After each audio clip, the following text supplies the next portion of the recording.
कानून से लेकर कूटनीति तक, आसमान से समंदर तक, हर मोर्चे पर कुछ न कुछ बदल रहा है और ग्लोबल आवाज लेकर आया है आज की वो खबरें जो देश और दुनिया का रुख बदल सकती है।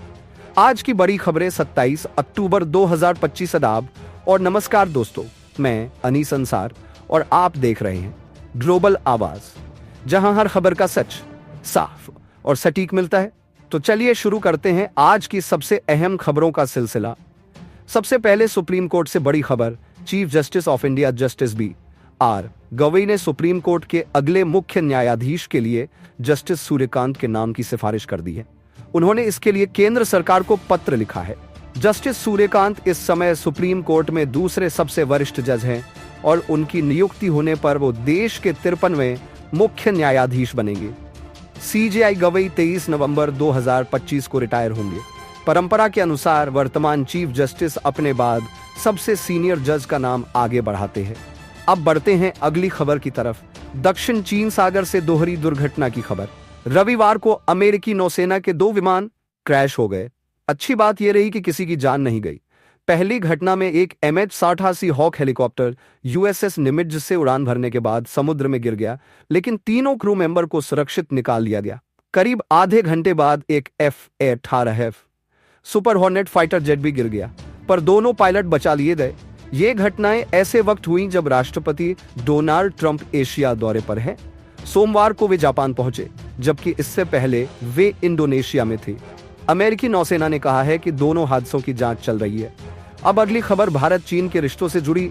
करीब 5 साल बाद भारत और चीन के बीच सीधी उड़ानें दोबारा शुरू हो गई हैं। सोमवार को कोलकाता से इंडिगो की फ्लाइट 1703 लगभग 180 यात्रियों को लेकर चीन के ग्वांगझो पहुंची। कोविड महामारी और गलवान की झड़पों के बाद उड़ानें बंद थी, लेकिन अब दोनों देशों के रिश्ते फिर से पटरी पर लौटते नजर आ रहे हैं।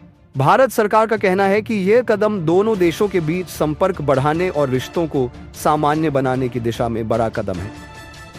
अब रुख करते हैं मध्य पूर्व की तरफ। इसराइल ने मिस्र और इंटरनेशनल रेड क्रॉस को गजा में बंधकों के शवों की तलाश की अनुमति दे दी है। 7 अक्टूबर 2023 के हमले में हमास ने इन लोगों को बंधक बनाया था। अब तक 28 में से 15 शव सौंपे जा चुके हैं।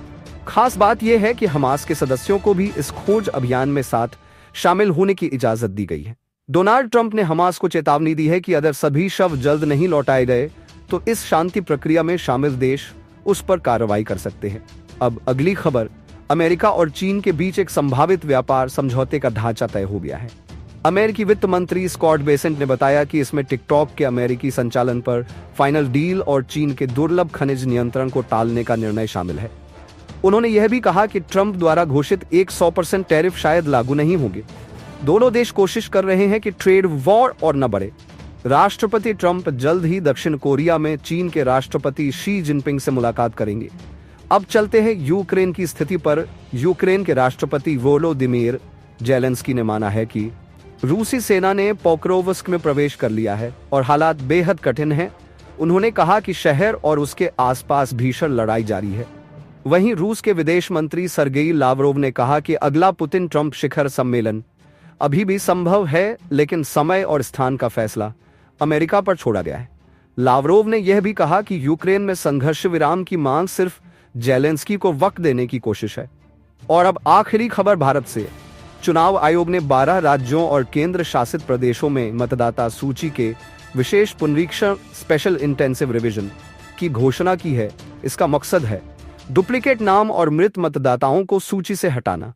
कांग्रेस ने बिहार में हुए हालिया सत्यापन को वोट चोरी बताया था, लेकिन आयोग ने कहा कि बिहार में SIR सफल रहा है।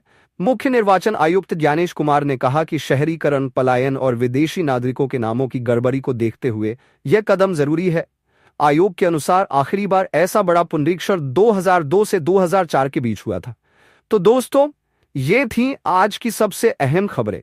कानून से लेकर युद्ध के मैदान तक और भारत चीन से लेकर अमेरिका तक, हर मोर्चे पर दुनिया में हलचल तेज है। मैं अनीस अंसार मिलूंगा आपसे ग्लोबल आवाज के अगले एपिसोड में, जहां हर बात होगी सीधे, साफ और सटीक अंदाज में।